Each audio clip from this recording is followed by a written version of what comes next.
julle vanoggend uit Jerusalem uit.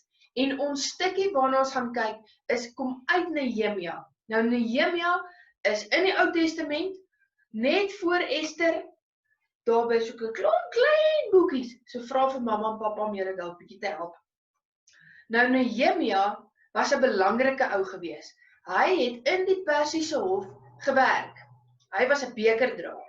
Nou jy hoef nie net die beker met die water, wyn of tee te dra nie, jy moes dit ook proe, voor die koning daaraan gedrink het.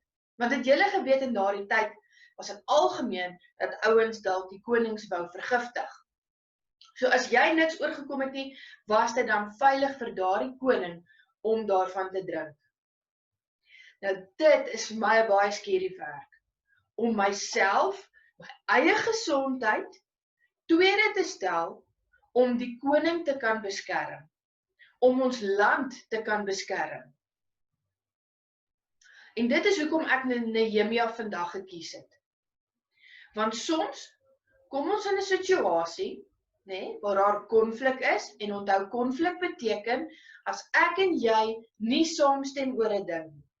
As ek iets wil hê, en jy wil iets hê, maar dit verskil 'n bietjie van mekaar, dan is daar ons verskillende maniere hoe ons kan optree in daai situasies. Nou Nehemia, sy eerste ding wat hy gedoen het, is hy was 'n regte teddybeer. Teddybere se harte sit aan die buitekant. Hulle stel altyd ander mense se harte, ander se behoeftes, dit wat hulle wil hê, eerste, en hulle kyk nie noodwendig na hulle eie harte nie. Nou Nehemia het presies dit gedoen, in sy werk by die koning, maar ook toe sy broer, Hanani, vir hom baie slegte nuus van Jerusalem afgebring het.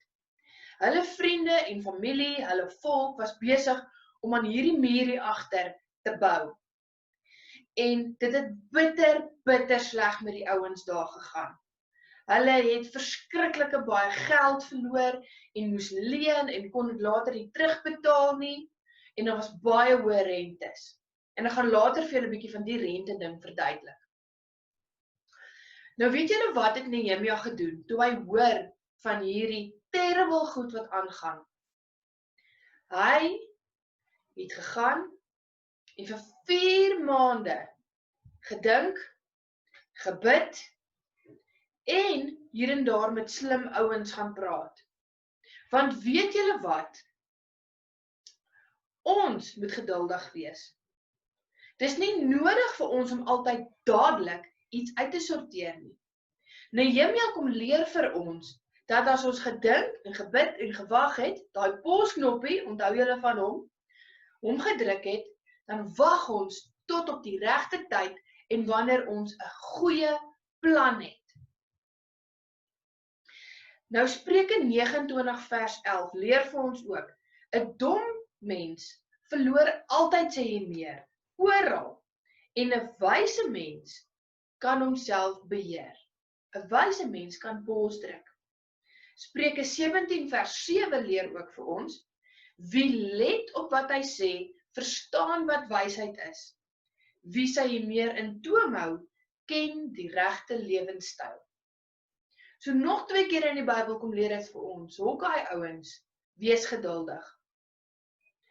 Nou soms is dit nodig vir ons om geduldig te wees, om te wag, totdat mense kan verander. Nou ek gebruik dit baie aan my werk, waar ek mense help op hierdie paadjie om te verander, om nuwe dinge te doen. En ek moet baie geduldig wees en sit en wag vir hulle. Maar hoekom dink julle was dit vir Nehemia ook beter om eerder te wag tot die regte tyd gekom het? Hoekom dink julle is dit baie keer beter om bietjie te wag voor ek met daai maatjie of daai oom of tannie gaan praat? 'n Ander belangrike ding wat ons moet onthou van hom is, toe Nehemia voor die koning in sy hof gegaan het en eerlik met hom is oor die omstandighede van sy volk, toe hy met hom sy emosies gedeel het, was dit 'n baie gevaarlike ding om te doen. Maar hy was nog steeds baie braaf gewees om ander se harte eers te stel en om dit te gaan deel. Die tweede ding wat ons by Nehemia leer, is ons moet 'n voorbeeld stel. Nou as ons wil hê iemand moet doen soos wat ons doen, of op 'n sekere manier optree, dan moet ons ook die regte voorbeeld stel. So, ek kan nie vir my kinders sê, tel op julle klere van die vloer af, as my eie klere heeldag op die vloer lê nie. Ek kan nie vir hulle sê, kou met 'n toe mond, as ek sit en so eet nie, nee. Nou, wat het dit met Nehemia se storie uit te waai? Nou, Nehemia moes 'n baie moeilike ding gaan uitsorteer met daai ouens in Jerusalem. Want hulle het heeltemal te hoë rente gevra vir die geld wat hulle vir die ouens daar geleen het. En hy het geweet, hy kan nie net vir hulle sê, dis heeltemal verkeerd nie. Toe vertel hy vir hulle, dat hy ook geld leen vir ander ouens, maar dat hy net 'n klein bietjie rente vra. En omdat hy 'n stukkie van homself gewys het, en eerlik was, en vir hulle 'n goeie voorbeeld gestel het, het dit daai ouens gehelp om anders te begin dink daaroor. So dink 'n bietjie, waar kan jy 'n goeie voorbeeld stel? Nie net soos 'n teddybeer net jou hart buite jou lyf dra nie, maar hoe kan hierdie teddybeer 'n goeie voorbeeld stel van liefde en omgee en geduld? Ek hoop julle ouens het sommer 'n baie lekker week wat voor lê. Sterkte daar by die huis met al die huiswerk en al die dinge, en dan sien ons julle weer volgende week.